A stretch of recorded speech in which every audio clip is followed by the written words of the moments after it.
personal stories, so please keep throwing those out there. They're wonderful. I also know that you both focused on happiness professionally, on learning about it and on communicating it to a broad audience. So I'd love to hear a little bit about your work, both of you. Goldie, I know that you're working on mindfulness and happiness in the schools. Deepak, so multifaceted, told me that he's been very involved in researching the biology of happiness, which is just the knowledge in that field is exploding right now, and it's fascinating. So, do you want to dive in first and tell us about, well, let's just keep going around the circle. Well, about 40 years ago, the prevailing conversation in medicine was how bad stress is for you. And we know that stress, which is the perception of threat, whether it's physical, emotional, psychological, it's a perception, and it creates a certain biology. Your hormone levels change, cortisol goes up, cortisol depresses the immune system, so you're theoretically more susceptible to cancer, infections, degenerative disorders, aging, etc. And 40 years of very intense research on stress has linked it to almost every major epidemic of our civilization. All the things that we fear, cancer, cardiovascular illnesses, infections, etc. Also, addictive behavior is an escape route for stress, and then addiction leads to all kinds of problems too. Only in the last 10 years or so, and much of this thanks to the encouragement of His Holiness the Dalai Lama, at a conference in Vancouver a few years ago, and if you met him, he's a very happy kind of guy, always kind of bubbly and happy for no reason whatsoever.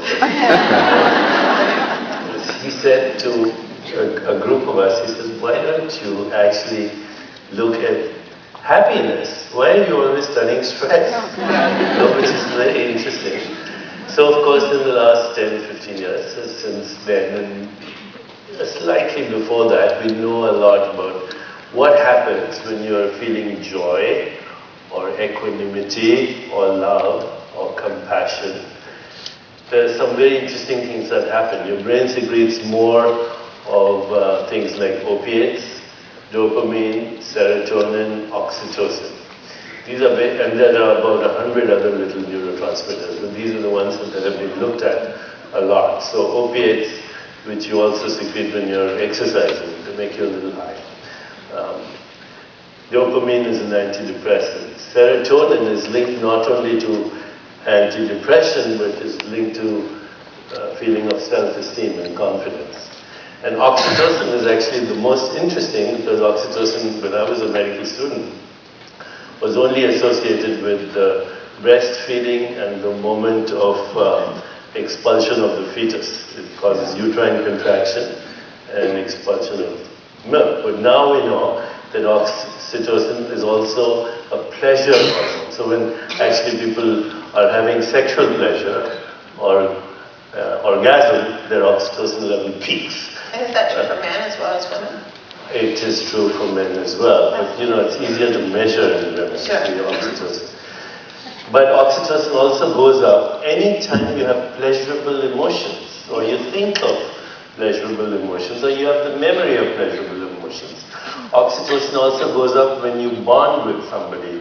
And initially the bond was between mother and baby, but now it's all emotional bonds. In fact, if you have a great leader and you feel emotionally bonded to that leader, your oxytocin levels will go. Now, anyway, the combination of these hormones also produces a phenomenon called immunomodulation, which means all of these hormones and others modulate the activity of your immune system and fine-tune it. So it's neither too aggressive. If your immune system is too aggressive, you're prone to things like allergies and autoimmune illnesses and inflammation. If your immune system is under-responsive, you're more prone to infections and certain types of cancer. But modulating the immune system means just fine-tuning it, so just right. Now what's interesting, what is really interesting is that no drug can affect the whole symphony of events that happens in your body, because your body doesn't behave in a linear cause-effect manner. Your body is a symphony. You have approximately 50 to 100 trillion cells, which are all monitoring each other's activities, and the whole body is functioning as an integrated whole. There's no way you can do that with any intervention, but when you go to this deep place which evokes spontaneous joy inside you, the whole symphony gets activated simultaneously. And that, we're beginning to understand that, this can only be as a result of what may be called quantum entanglement, where every cell is synchronistic with every cell, and at a deeper level, your body is actually a single process with the whole universe. So, as I mentioned, I think previously, how does the human body think thoughts, clear piano, kill germs, remove toxins, and make a baby all at the same time? And while your body can do that, your body tracks the movement of stars and planets because your biological rhythms, which is circadian rhythms, seasonal rhythms, gravitational rhythms, lunar rhythms, there are so many things that are happening in your body that are in perfect harmony with the rest of the universe, universe, one song. So, when you have joy, which is really now, what orchestrates the symphony? And it's not your mind, it's a deeper part of yourself, which we can, for lack of a better word, call the soul. It's the non-local part of yourself, which is beyond space and time. And this part of you is in fact synchronistic. This part of you has infinite creativity. This part of you is very comfortable with uncertainty because it's in the proliferation of uncertainty that you have creativity. If everything was fixed, you wouldn't have any creativity. And this part of you is also an intention field. So now we're really seeing that falling in love or being happy or having the experience of compassion is actually getting in touch with your soul. And when you get there, you turn on the switch for the entire symphony. Now this is the biology, and it's getting even more interesting as we speak, because for the first time we can look scientifically at this deeper part of you, which is in the discontinuity, which means in the space between your thoughts, in the gap between your thoughts. How many of you were there yesterday at the opening? Okay, since the rest of you weren't, let me ask you to just, as you're listening to me, turn your attention to who's listening. So as you're listening to me, just be aware of the listener. That still presence you feel. That's your soul. It's not your mind, which might be wondering what's for lunch. There's a presence there that was there when you were a baby. There's a different body, a different mind when you were a teenager, right now.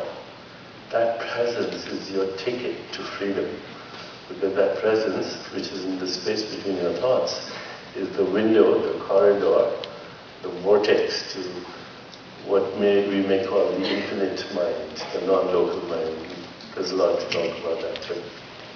This is a brief introduction to the biology and the physics of consciousness.